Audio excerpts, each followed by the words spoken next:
काही दिवसाअगोदर railway reservation of board आरआरबीने एक ऍडव्हर्टाइजमेंट जाहीर केलेलं आहे, ज्याच्यामध्ये 3 पदाच्या टोटल त्यांनी अप्रॉक्सिमेटली 2,500 पोस्ट काढलेले आहेत. जर नंबर ऑफ पोस्ट बघितलं तर 2,569 आहे. 3 पदांसाठी वॅकन्सी निघालेली. तुम्हाला पण माहिती वॅकन्सी 1.5 वर्षानंतर निघालेली, तुम्हाला माहित असेल. जे पहिलं पद आहे ते आहे इंजिनियरचं, दुसरं पद जे आहे ते आहे सुपरिटेंडंटचं, जे तिसरं पदाच्या वॅकन्सी आहे ते आहेत असिस्टंटच्या. या टोटल तिघांच्या मिळून 2,569 वॅकन्सीज आहेत.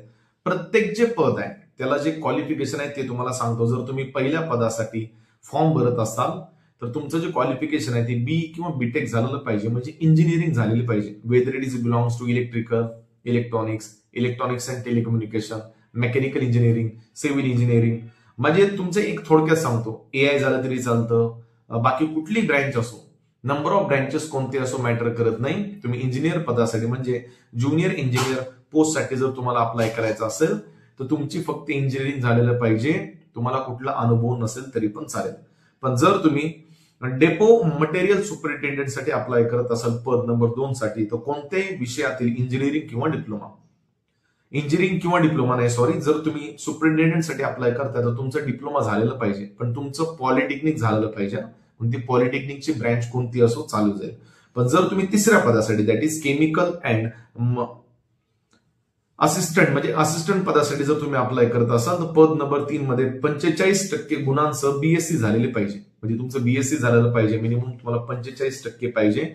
Weather it is belongs to physics and chemistry. तर सगळ्यात मोठा विषय अटेचा वयाचा वगैरे. तर तुम्हाला माहित आहे की तुमचं वयाचं जो अट जे आहे ते 18 ते 33 वर्षाच्या रेंजमध्ये पाहिजे. जर तुम्ही एससी एसटी कास्ट मधून बिलॉंग करता तर 5 वर्षाची तुम्हाला सीट आहे, म्हणजे सूट आहे. 5 वर्ष तुमचं वय जास्त असेल तरी चालेल. जर फीस बद्दल बोलायला गेलं तर ओपन कॅटेगरी आणि ओबीसी कॅटेगरीसाठी फीस आहे ऑनलाईन रजिस्ट्रेशनची 500 रुपये. जर तुमची कॅटेगरी एससी एसटी असेल फीस आहे तुमची 250 रुपये. ठीक आहे. अर्ज भरायची पद्धत ऑनलाईन आहे, त्यात काही विषय नाहीये. आणि शेवटची तारीख जी आहे ती 30 नोव्हेंबर आहे. म्हणजे असं पकडून चला या महिन्याच्या 30 तारखेपर्यंत तुम्ही ऑनलाईन रजिस्ट्रेशन करू शकता. ऑनलाईन अर्ज भरण्याची तारीख सुरू झालेली आहे.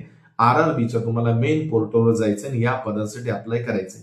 याचं सिलेबस वगैरे जर सगळ्या गोष्टी जाणून घ्यायच्या असतील तर माझं टेलिग्राम चॅनल आहे, त्याच्यावर मी या सगळ्या डेटा टाकलेला आहे. तुम्ही तिथून त्या गोष्टी बघू शकता. आता जे पहिलं पद किंवा दुसरं पद तुम्ही म्हणू शकता, लाईक ज्युनियर इंजिनियर किंवा सुपरिटेंडंट, या 2 पदांसाठी ना टेक्निकलचा सिलेबस हा जास्त असतो. समजा माझं बॅकग्राऊंड इलेक्ट्रिकल आहे, सो तुमच्या इलेक्ट्रिकलचे रिलेटेड टेक्निकल सिलेबस त्याच्यामध्ये असतो. सो तुमची ब्रँच कोणती असो, जर तुमचं बीटेक झालेलं असेल तर पोस्ट नंबर 1 साठी बिंदास अप्लाय करा. पण पॉलिटेक्निक झालेलं असेल तर पोस्ट नंबर 2 साठी पण तुम्ही बिंदास अप्लाय करा. याच्या रिलेटेड तुम्हाला जर एखादा कोर्स कमी पैशात बाय करायचा असेल तर आपलं एक ऍप आहे वेक्टर एज्युकेशन अंकुश सर, डाउनलोड करा. त्याच्यामध्ये जो कोर्स तुम्हाला सुटेबल वाटेल तो तुम्ही तिथून बाय करू शकता. आणि आपलं जे चॅनल आहे इथून पुढे मी याच्या अगोदर ना कसे असे व्हिडिओ स्पेशली नंबर ऑफ वॅकन्सीवर काढत नव्हतो. काही मुलांचे मेसेज येत होते की सर काढत चला. सो आय थिंक माझा पहिलाच व्हिडिओ आहे ज्या व्हिडिओच्या माध्यमातून मी तुम्हाला नंबर ऑफ वॅकन्सी सांगत आहे आणि याची रिलेटेड माहिती पण मी तुम्हाला सांगत जाईल. अंडरस्टँड. मार्केटमध्ये रेफरन्स बुक्स आहेत. एक 2-3 महिने बी तुम्ही चांगले प्रिपरेशन केलं तर एक्झाम क्रॅक होऊ शकते. कारण सेंट्रल गव्हर्नमेंटचा जॉब आहे. पेमेंट बद्दल तुम्हाला सांगायची गरज नाही, पेमेंट एकदम तगडी असते. फक्त थोडं प्रिपरेशन तुम्हाला करावं लागेल. हा, ऑनलाईन एक्झाम असेल त्यात काही विषय नाहीये. आता ती आयबीपीएस कंडक्ट करेल का टीसीएस कंडक्ट करेल डिपेंड करतं कॉन्ट्रॅक्ट कुणाला जातं. नंबर ऑफ ऑप्शन्स 5च असतील, त्यात काही विषय नाहीये. ऑनलाईन एक्झाम कधी होईल याचं अजून नोटिफिकेशन आलेलं नाहीये. जसं नोटिफिकेशन येईल मी तुम्हाला इन्फॉर्म करेल. अंडरस्टँड.